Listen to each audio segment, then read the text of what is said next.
Greetings, everyone. Welcome to God Save the King, and I am your host, Tim Kais. Thank you for listening to God Save the King on the Truth Be Told Radio Network. You can listen to my show every Friday night at 10 p.m. Eastern on TBTRN. That is the Truth Be Told Radio Network. Now, God Save the King is my ongoing 30-plus year biblical, historical, and scientific research project devoted to retelling the Nativity the way it really would have happened. And this, frankly, is because the traditional Nativity story is Christian mythology and bears only the vaguest resemblance to, again, what really would have happened. So if you go to my website, you'll see that the tagline says, maybe the Nativity doesn't look like we think it does. So if you appreciate content like this, please like, follow, and subscribe to my posts and my videos, both on the Truth Be Told Radio Network and on God Save the King on our websites, and of course on our social media such as Facebook, YouTube, Twitch, Rumble, etc., etc. You'll find that stuff all over the place. So we're really thrilled to have you here. The Truth Be Told Radio Network, their website is www.truthbetoldnetwork.org. My website, that is www.godsavetheking.org. And you can listen to, like I said, you can listen to this show every Friday night at 10 p.m. on either of those websites. Now, also, we have some great news to share with you all. We have expanded our podcast platforms. It's now available to get God Save the King on the Truth Be Told Radio Network on a variety of really popular podcast platforms that include Stitcher, Breaker, Anchor, Apple, of course, Audible, Google, Spotify, and Amazon. So check out whatever your favorite platform is, and you can find God Save the King on the Truth Be Told Radio Network. And then as far as the applications that you can use, on any smart device, you can listen to our show. So you can use the Android app, MyTuner, Wi-Fi Radio, TuneIn, and of course, Alexa, Google, and Apple home devices to access God Save the King on the Truth Be Told Radio Network. And last but not least, you can always dial in 641-741-2866 or 717-567-4977 to listen to God Save the King on the Truth Be Told Radio Network.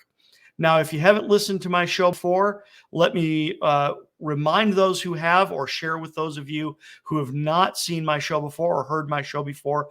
God Save the King, like I said, an ongoing 30-plus year research project devoted to retelling the Nativity story the way it really would have looked. So this project is based on four fundamental premises. Number one, Jesus was not born on December 25th. If you wipe the slate clean, start with no preconceptions and follow where the evidence goes, it will not lead you to December 25th. Number two, tradition is not evidence. Okay, it's just not. Tradition doesn't count as evidence. Number three, the traditional versions of the Nativity story rarely include the historical context. And that's really a crying shame, because the historical context is what turns this into an epic story, right? And then last but certainly not least, again, is number four, the Nativity is not a Christian story. Now, I know that will come as a shock to people. I know there's some people, unfortunately, that will be offended when they hear me say that. And that's not my intention. I don't mean to offend you. I'm just simply stating a fact. The Nativity story is not a Christian story. It is a Jewish story, and it must be returned to its Hebraic context in order for us to understand it properly. Because Joseph was a Jew, Mary was a Jew, Jesus was a Jew, and everything they did and said would have attested to that fact. And we will not understand the Nativity if we are looking at it through this false viewfinder called Christian tradition, especially the traditional Nativity story.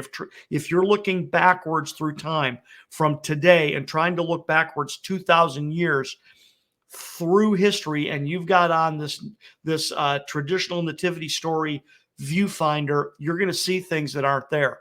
And that's not what we do here. What we do here is we wipe the slate clean. We build the evidence brick by brick and piece by piece to show you what the Nativity really would have looked like. And once again, I always love to repeat this.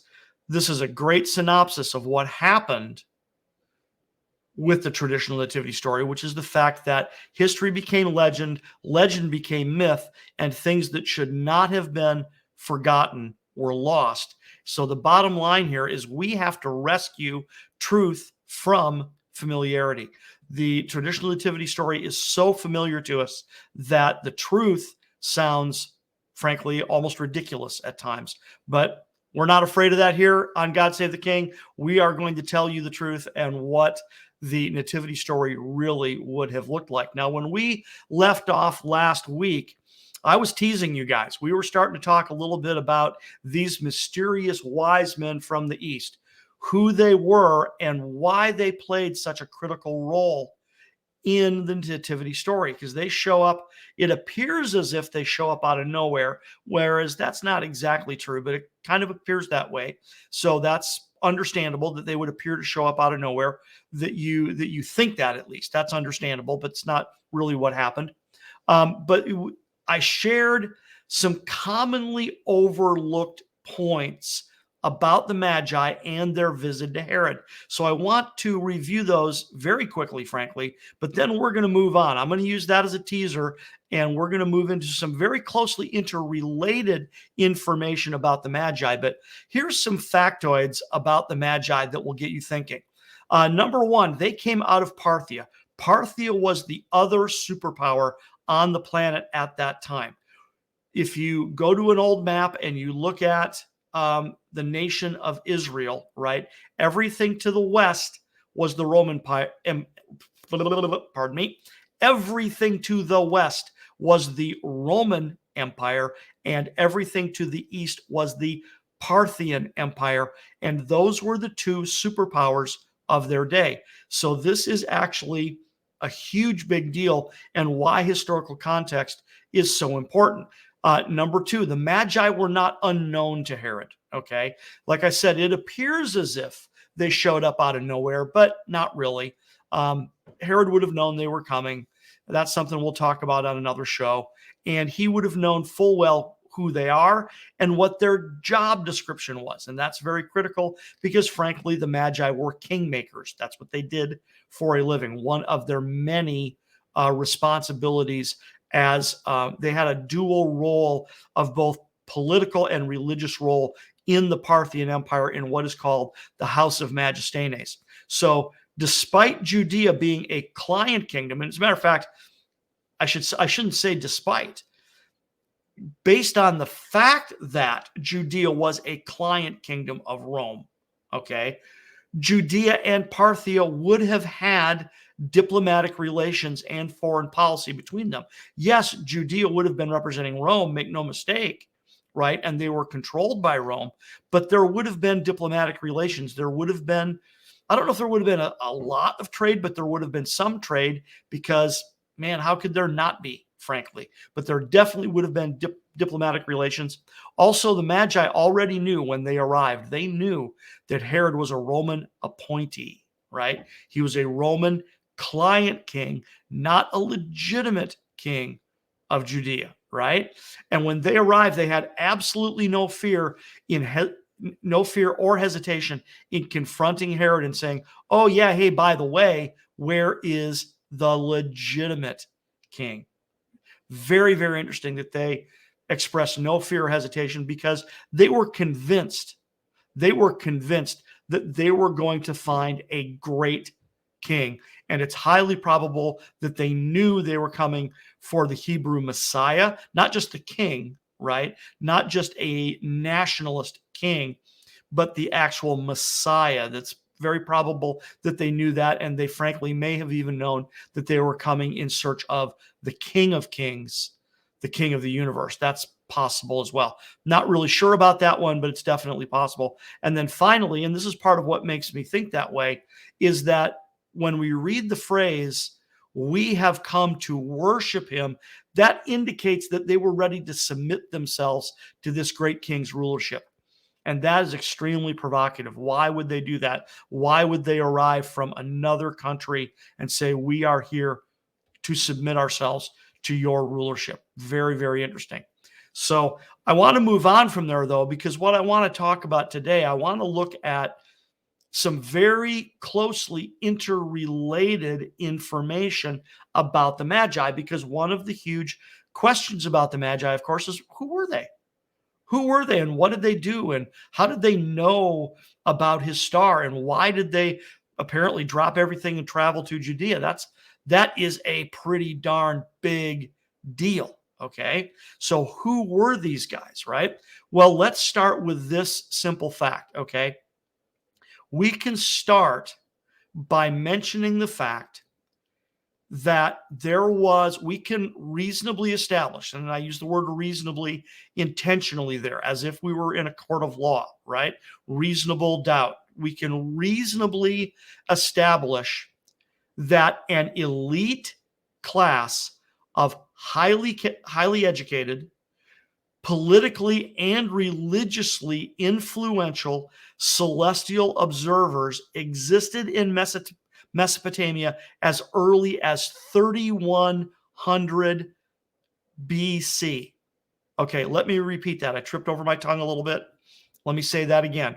We can reasonably establish that an elite class of highly educated, politically and religiously influential celestial observers existed in Mesopotamia as early as 3,000 years before Christ.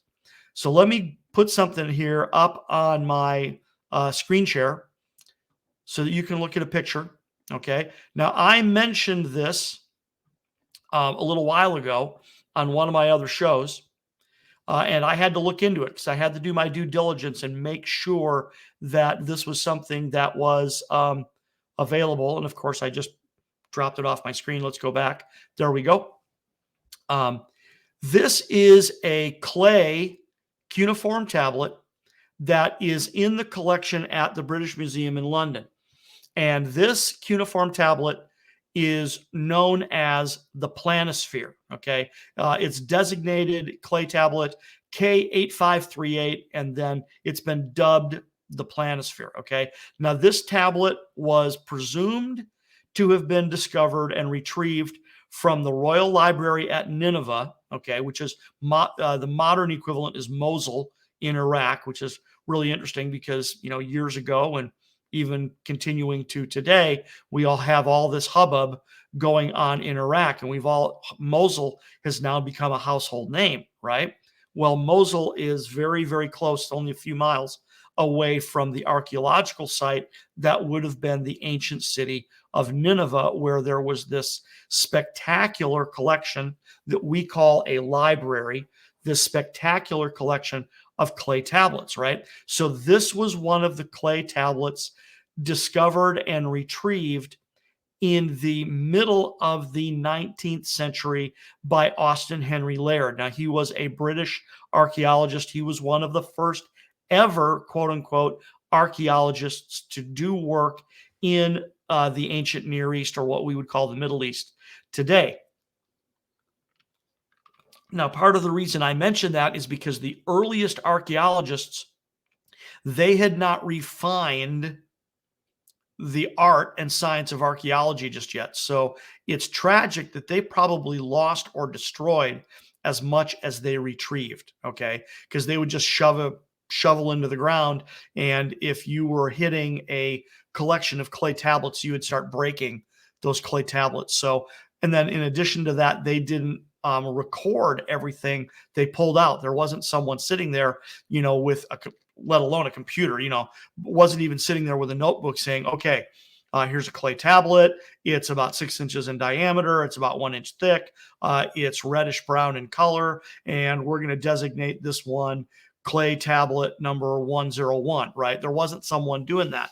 So we can only kind of presume that this was found by Henry Layard and his team in the middle of the 19th century, roughly 1850, 55, 1860, right in there. Now, this tablet is unique in many ways. Number one, it's circular. Not all clay tablets are circular. Many of them, if not most of them, are rectangular or in different shapes. So this one is unique because it's round, and also it will fit in your hand. Okay, this one is about 7 inches in diameter, 6.5, 7 inches in diameter, and therefore it will fit in a man's hand, and you'll understand why in a moment. Okay, so a couple of unique features. Like I said, it's circular, about 6 to 7 inches in diameter. There is writing only on one side. If we were to flip it over, there wouldn't be any writing on the other side. And then also, it is what's the word I want to use here? It is on the writing side, it is convex, and then on the non-written side, it is concave. Okay, now I got my cursor up on the screen here. If you look at these lines, you can see this line right here, and then see this line right here, and then see this line right here, and then here, and then again here. This tablet is divided into 8 sections as if it were a pie, frankly, right? It's divided into 8 sections, and it's believed that those 8 different sections are 8 different sections of the night sky. And then you can also see you've got some, here, let me get it back. Here we go again. You can see we've got some blank sections here. We got a whole section here that's blank, and we got a whole section over here that's blank. And that's because the original tablet, or the one that was recovered anyway, was damaged, and it had been damaged in a fire. So that is, and it had been damaged in a fire around about the time that it was written. Okay, not later, around the time it was written. But that's why when they reproduce it, right? So like this here, for example, I'm not absolutely precisely sure if this is the clay tablet or whether this is a reproduction, because we know they made reproductions of it for people to study. Okay, so once again, to blow through these unique features: round, 6 to 7 inches in diameter, concave on the outside, or convex on the outside, concave on the inside. And that means these cuneiform markings, they're very small. They are very, very small, divided into 8 sections, which we believe refer to different segments of the night sky, because what has been determined pretty solidly is the fact that this is the content here. Once the cuneiform was translated, is that the content here is astronomical in nature. This is an astronomical tablet, including diagrams of constellations, right? Including diagrams of constellations and the names of constellations, which is why this tablet has been dubbed the Planosphere. Okay, now it was discovered, it was retrieved in about 1850 AD, right? It was most likely written in about 700 BC, and the text is in Sumerian. The text is not in the contemporary Akkadian language, it's in Sumerian, and then there's a reason they did that. Lots of professionals deliberately use dead languages to preserve the precise meaning of the written text. So like to this day, in many courtrooms, they use Latin. Latin is used in medicine. And then, of course, biblical scholars make heavy use of Greek and Hebrew and Aramaic, not only because that is the language of the ancient text, but those are dead languages, which means there's no ambiguity anymore, due to the language transforming over time, right? The language is no longer a living language. Therefore, the language is no longer changing according to common use today. It's a dead language, so we know what it meant back then. So that was the reason they used Sumerian instead of contemporary Akkadian, is because this is a copy of a much older tablet. That is the point. And there's one last detail I want to point out about this that is really stunning. I don't know exactly where it is on the tablet, but according to my sources, on this tablet, there are some of these markings refer to stars that are at less than NEO magnitude. Now, what that means is NEO stands for naked eye observation, and magnitude simply means how bright the star is, or in this case, how bright the star isn't, because apparently this lists stars that are at less than NEO magnitude. That means you can't see them with the naked eye, and yet they knew they were there. We can see them today with a telescope, okay, or another instrument, because we can magnify the light in order to see it, to find it. How did these ancient Mesopotamians see stars that were not available to the naked eye? That's pretty stunning. So this is really, really amazing, because detailed examination of this text and the features of the tablet indicate that it is a copy of a text dated from the 4th millennium BC, not the 4th century, the 4th millennium, right? This tablet is likely from 3100 BC. Absolutely stunning.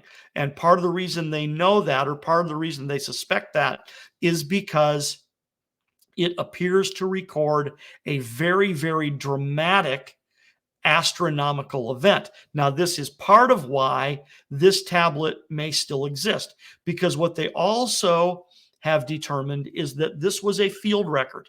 The reason this is round and the size of a man's hand, and the reason it's convex on the outside, is because it would make this tablet easier to hold and scribe and see in low light when an observer was doing his morning or evening observation. And they'd have some type of artificial light, a lamp, of some type, an oil lamp, or candles or something like that. So they did have some artificial light, but to be able to mark this thing, the fact they could hold it in one hand, could hold the stylus in the other, and then mark the tablet in low light would have been critical.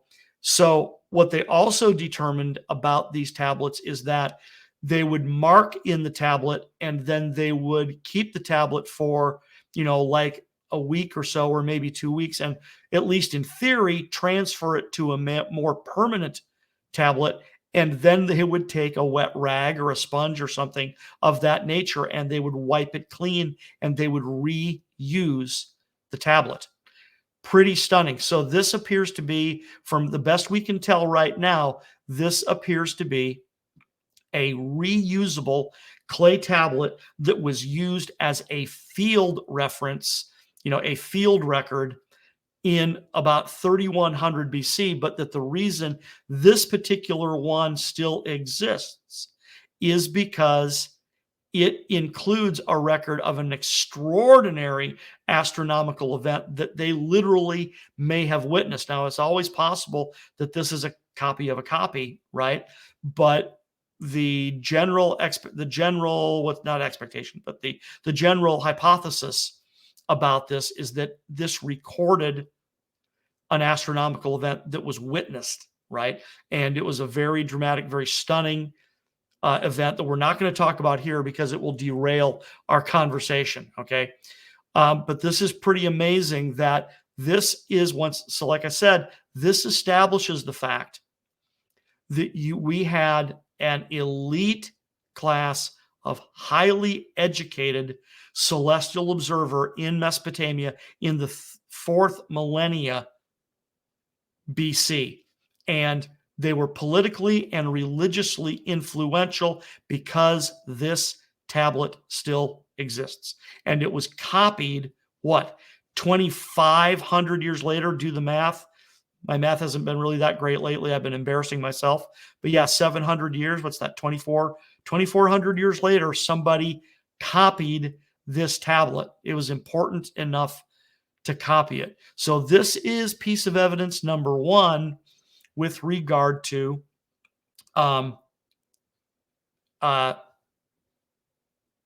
establishing the fact that we have this elite class of celestial observer hanging out, in the 4th millennia BC. And the reason I'm hesitating and stuttering here is I just realized that my next graphic is not in place. So bear with me for a second here while I fumble around and find my next graphic, because I was supposed to have it ready for you. Here, let me switch over here. Let's do this. You can look at my face while I look around here. See if I can find this really quickly. Get this graphic up here. There, that'll have to do. There we go. Let's get that up there. Boom, boom, boom. Okay, so now let me get this on screen. So what we're going to do now, come on, there we go, is we are going to fast forward from that date, right, 3100 BC, fast forward about 1500 years to the middle of the second millennia BC. So this is what is known as the Venus Tablet of Ammisaduqa.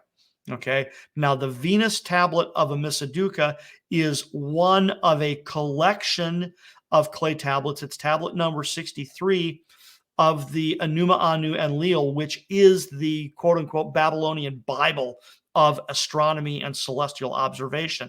And it's this extensive catalog of astrological omens, okay? Most of it is not charts and catalogs and lists. Most of it is records of the actual omens and what they believed the omens meant. But this is a catalog.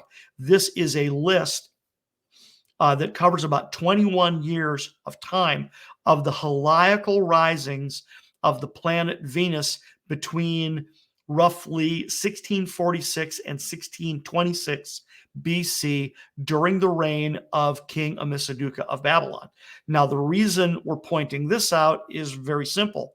This, we learn from this. Okay, number one, this is a meticulous record.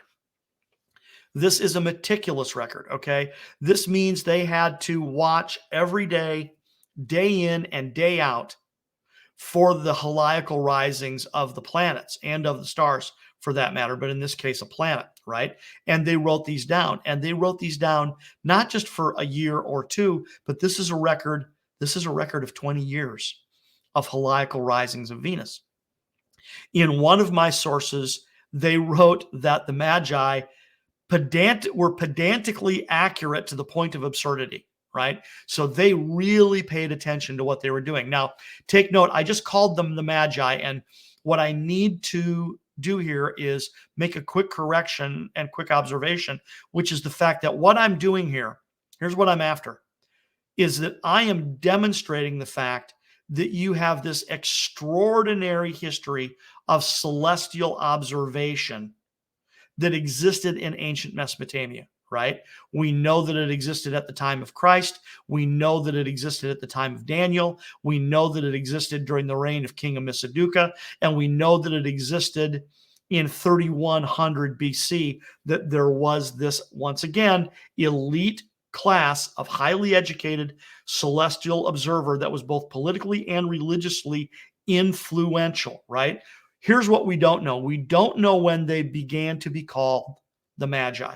That we do not exactly know. Now, we'll cover the history of that in another episode, because we do have ancient records of when the label Magi began to be used. We are going to mention it tonight. I'm going to mention it here in a few minutes, as a matter of fact.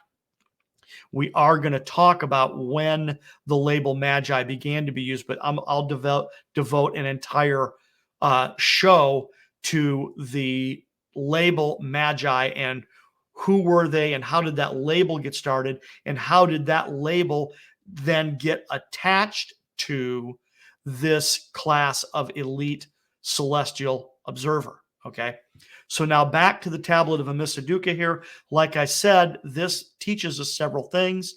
It teaches us that this scholarly class of celestial observer was absolutely at work in the middle of the second millennia BC. This is a meticulous record of celestial observations. It also demonstrates to us that helical risings were extremely important. If they're recording them, they were very, very important to them. And then one other thing that this demonstrates to us, if we use a type of reverse engineering here, is that, well, who wrote these? Well, it's obvious that these were written by the celestial observers themselves. These were the cats that were going out at night and taking a leather hard clay tablet out there with them and an oil lamp and a stylus, a triangular stylus, and then looking at the stars and then painstakingly making these markings in these little circular field recordings that were then transmitted and transposed and translated into a larger catalog such as this. I mean, that is really, really stunning. So their records were meticulous, and they paid extraordinary attention to the heliacal risings of planets. Now, this is the heliacal rising of Venus. We're more interested in the heliacal rising of Jupiter, but this just demonstrates that they were, frankly, obsessed with this. As my source says, pedantically accurate to the point of absurdity. I mean, that's pretty amazing, right? So now let's do this again. Let me hit stop on my screen share and go back to my screen share and grab another graphic here. All right. Got to find it. There it is. Go back here. There we go. Now, so here we go again. One more time. Now, what is this? This is another clay tablet. Now, this clay tablet is designated Tablet VAT, capital VAT. I do not know what that stands for. Tablet VAT 4956, and this is in the Berlin Museum, right? Because the Europeans, they're the ones that did the bulk of this type of archaeology in the Middle East in the middle of the in the middle of the 19th century, okay, AD. 150, 175 years ago-ish was when they were digging in the Middle East.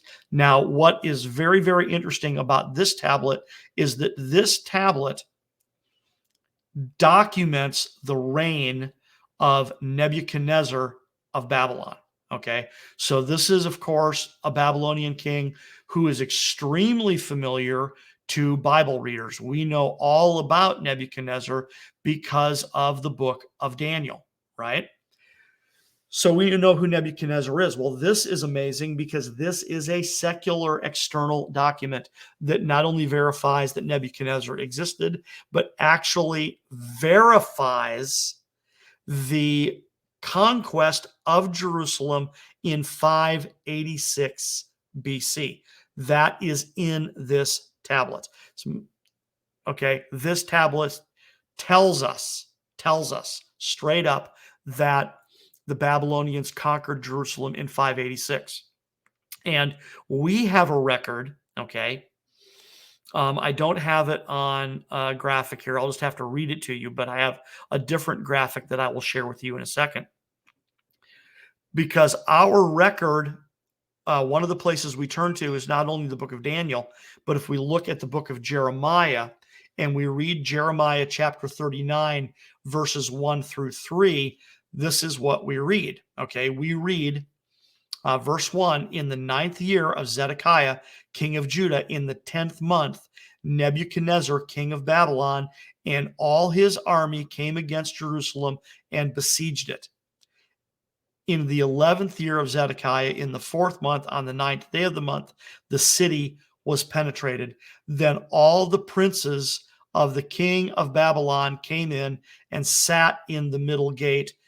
Nergal-Sharezer, Samgar, Nebo, Sarsekim, the Rabsaris, Nergal-Sharezer, the Rabmag, and the rest of the princes of the king of Babylon. Now, this, I didn't take the time to dive into this deeply.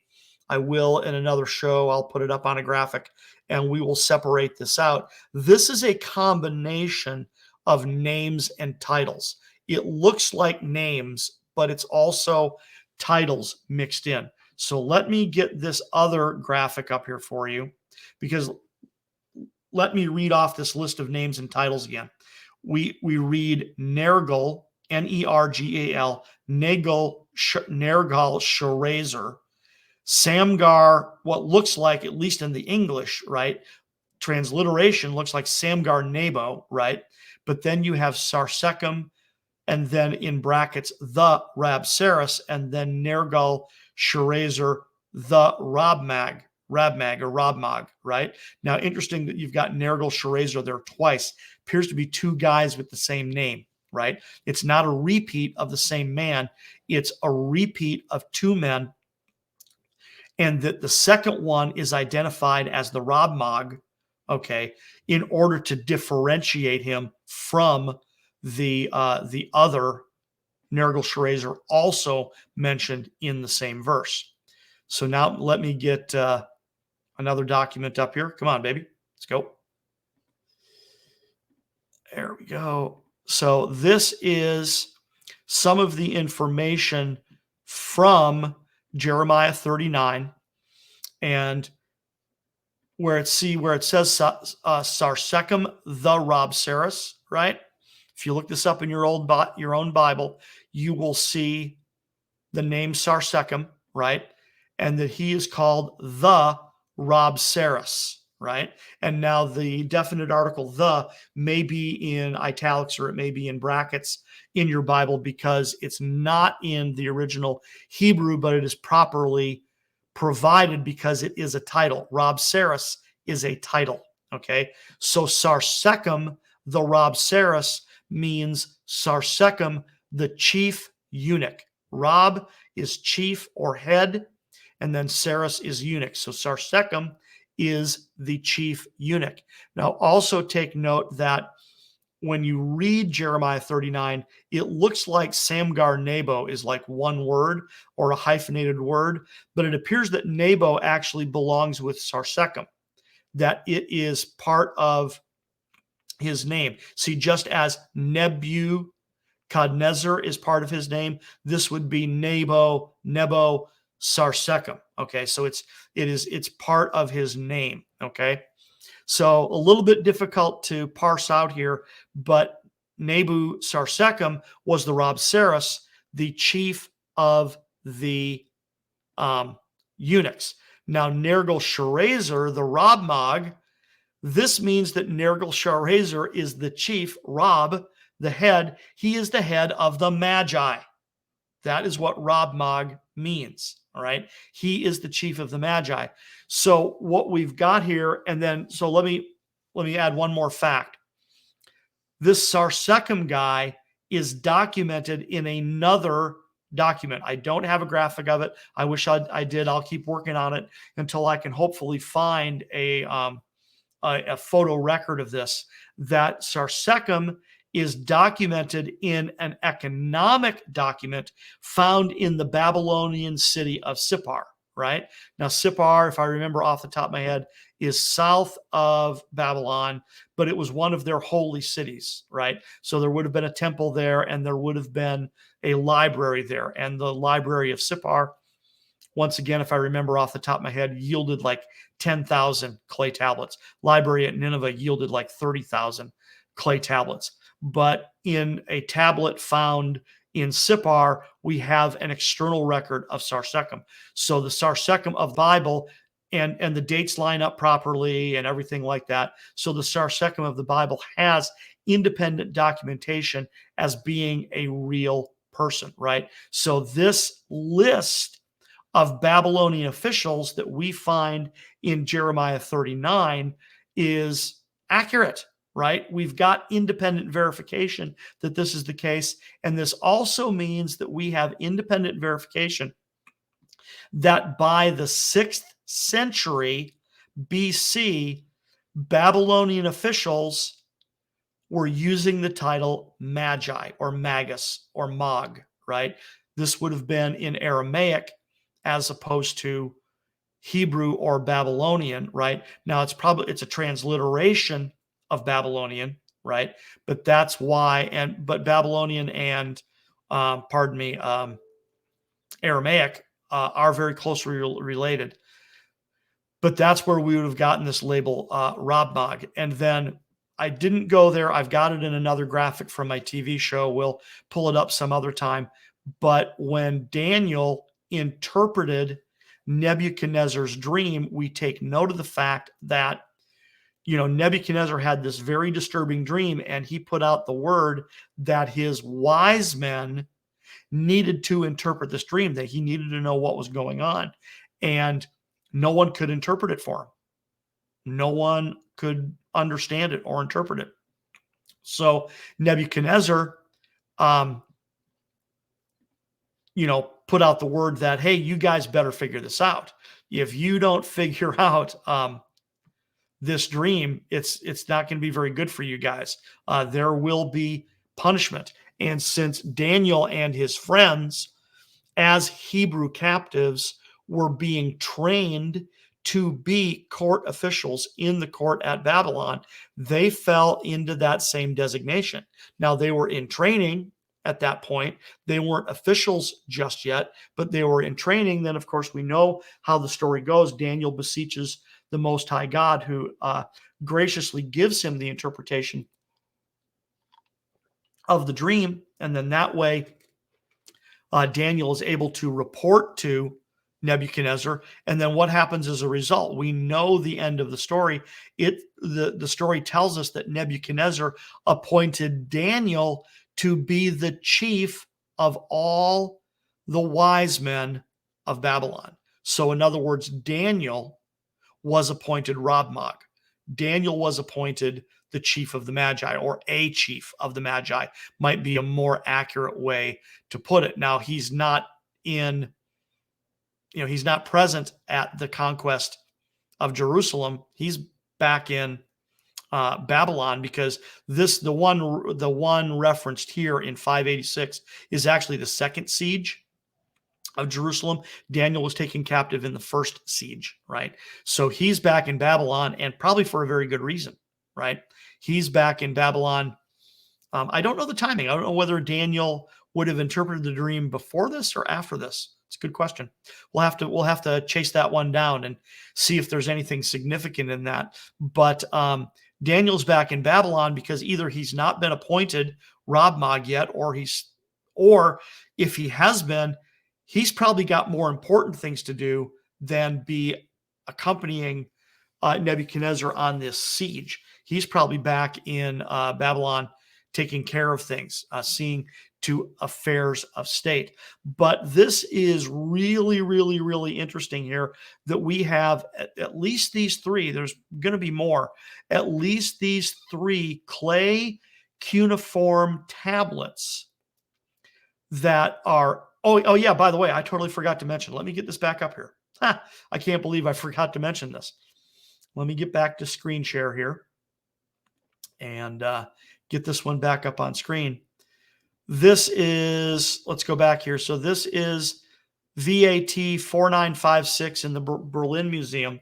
What I forgot to mention about this is that the date 586 is mentioned in the document because it is a record of the conquest of Jerusalem in 586. So that is why, actually it's reverse. Let me take that back.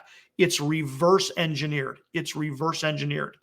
We are told in the document that this document is year 37 of Nebuchadnezzar's reign. Okay, so then if you go backwards and add 37, right, we get when Nebuchadnezzar's reign started. And I guess I was right the first time. The fact of the conquest in 586 is mentioned in this document, right? So the document itself was written in 567 BC. The document itself was written in 567 BC, and it references the second siege in 586 BC, and then it also references the first year of Nebuchadnezzar's reign, 37 years prior to 567 BC. So you've got to do a little bit of math juggling to get your dates straight there. But the reason I bring this up is because this is an astronomical record. In addition to being an historical record, it's an astronomical record because it records the positions of moons and planets in the 37th year of the reign of Nebuchadnezzar, and it confirms the destruction of Jerusalem in 586. So pretty stunning documentation of what is going on here. The fact that we've got Sarsecum he's not mentioned in this document, he's mentioned in another document, but this verifies the record of Jeremiah 39, where we have a list of officials. And then, like I said, we've got this other document that tells us about Sarsecum. We know that Sarsecum was the chief eunuch. We know that Nergal-Sharezer was the chief magi. We also know that Daniel was appointed chief of the magi by Nebuchadnezzar. So this starts an hypothesis that is reasonable, although we cannot absolutely prove it, which is the fact that by the time you get to the Gospel of Matthew, right? By the time you get to the Gospel of Matthew, Matthew calls these guys magi, right? Wise men, magoi in Greek, right? Magoi would be plural, and then magus would be singular, right? But Matthew calls them that. He doesn't have to explain what he's doing. Everybody understands that these are these very intriguing and interesting wise men from the East, right? And they show up so back to the beginning of our show, right? They show up at the court of Herod the Great, and they say, "Where is he who is born king of the Jews?" Right? And remember the facts that I shared at the beginning, that they're coming out of Parthia, right? These are Parthians. And we'll talk more about the Parthian Empire and the development of the Parthian Empire and the relationship between Parthia and Judea and Rome and how that would have played into the nativity story. But they came out of Parthia. By this time in the history of the Magi, they were known as the House of Majestines. Okay, Parthia had basically a parliamentary system, what we would call a parliamentary system. Okay, now that's not exactly what it was, but that's the best descriptive word that we have. So there would have been two houses. The upper house was the house of the royals. It was simply the royalty, right? And then the lower house was the House of Majestines, the Magi, right? And the House of Majestines, the Magi, it's very interesting to note that they had three definitive responsibilities. And of course, just a coincidence that we find all three of these responsibilities listed in the Bible. They were responsible for, and here we go, right? Here we go. I'm going to duck off camera for 1 second and grab a book so I can hold it up on camera for you guys to see it. 1 sec. All right, we're back. So now let's do this in front of the camera. It's always tricky to do this backwards, right? So take a look at the front of this book. It's from the State Archives of Assyria, right? Volume 8, right?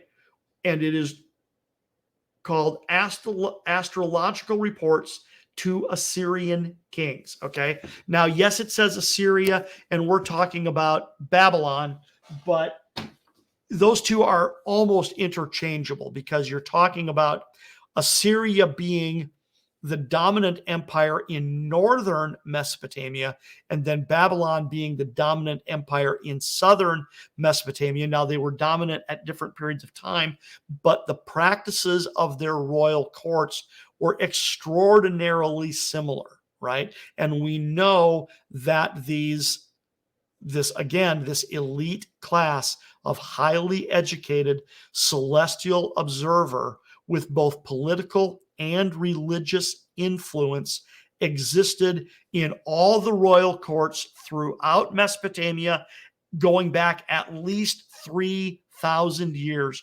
before the birth of Christ. Okay, so the fact that we are getting some of our information from the royal court of Assyria, no big deal, because the practices were so similar that we can pretty much plug and play and recognize that the practice would have been virtually, if not literally, identical in the Babylonian court. Because what those are, okay, is that is a catalog of the daily intelligence briefing given by the Magi to the king. Because what the Magi would do is that in addition to their morning and evening observation, where they would go out and record the positions of the stars and the moon and stuff like that for the day, they would then compare it to these catalogs, right, to the Enuma Anu and Enlil, their catalog of astrological omens, and they would say, "Oh, great king, this is what the stars are saying," right? Okay.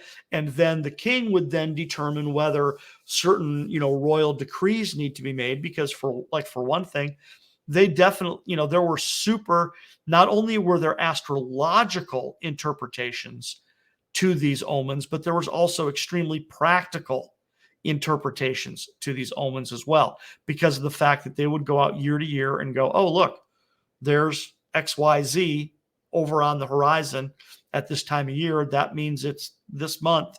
And, we got to start planting crops, or the Euphrates or Tigris River is going to flood," or whatever the case might be. There was a giant calendar, right? So there was some eminently practical information included in these omens.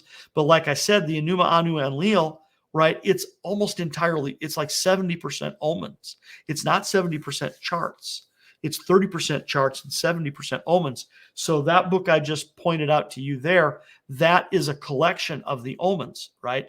And it helps us understand what was important, what kinds of celestial observation were important to the Babylonians, what would have gotten their attention.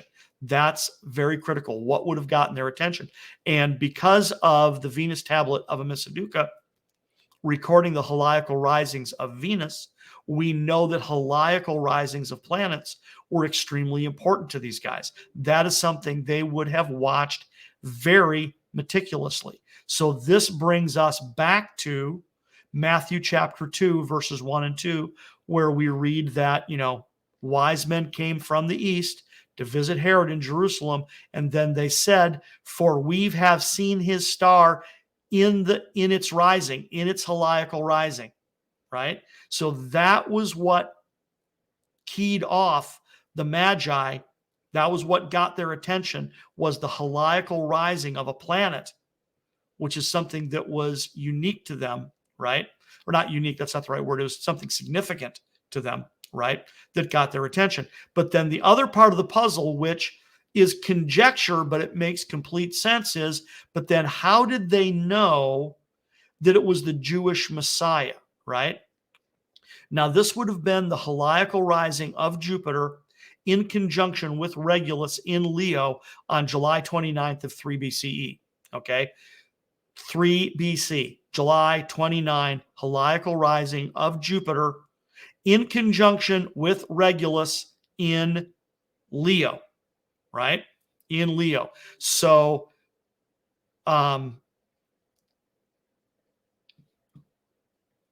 Jupiter, throughout classical antiquity, was known as the king planet. Regulus was known throughout classical antiquity as the king star. Okay? So now you have the king planet and the king star. Now that's widely known. That's widely known, right? So even to the Babylonians, they would have been going, "Oh, that's interesting. You've got the king planet and the king star in conjunction with the sun during a heliacal rising." So that right there probably would have got their attention. But what appears to have also happened is that there was a subset or a subtext of arcane knowledge that appears to have maybe been started by Daniel, that was interwoven with what these wise men believed. And this could be why when they realized that it was occurring in the constellation of Leo, okay, that directed them to Judea, because according to the Hebrews, and if Daniel had managed to impart this, and even if a secret society of Daniel's followers had followed his teachings for the last 600 years at this point, then they would have said, very interesting here, they would have noticed that, wow, you've got the king planet and the king star in the royal constellation of Leo. This is ridiculously rare astronomical occurrence, and it's extremely important. Now, mathematically, it probably could have occurred 3,000 or 4,000 years earlier. And, based upon what I've shared tonight, it appears that they were making celestial observations that far back. Okay, that you did have Mesopotamian astronomers that far back. So we don't know whether they had ever seen this before or not, but I speculate that this was the first time that this sign had ever been observed in human history. And it certainly was the first time that this star had this celestial had been observed by observers. In other words, they paid special attention to this. So I made up this graphic that reads, the planet Jupiter was known throughout classical antiquity as the king planet. The star Regulus was known as the king star. Jupiter is called Tzedek in Hebrew, meaning righteousness, and Regulus was known as Melech, meaning king. So on July 29th, 3 BC, the Helical rising of Jupiter, the king planet, occurred in conjunction with Regulus, the king star, in the royal constellation of Leo. This was likely the first time this precise combination of celestial objects had ever been observed in human history. And this final little point here, with Jupiter being called Tzedek and Regulus being called Melech, if you put the two of them together, that would be pronounced Melchizedek. Melchizedek. So isn't it provocative to note that it is very possible that someone looked at this combination of celestial objects and went, oh my God, Melchizedek. A righteous king, the king of righteousness, has been born. So yeah, there's a little bit of conjecture in there, but it's conjecture that makes an awful lot of sense. So we are going to wrap it up there. I thank you for listening to God Save the King. Remember, you can listen to God Save the King every Friday evening at 10 p.m. Eastern on the Truth Be Told radio network. Thank you for joining me today. My name is Tim Keyes. I am the host of God Save the King, and we will see you next time.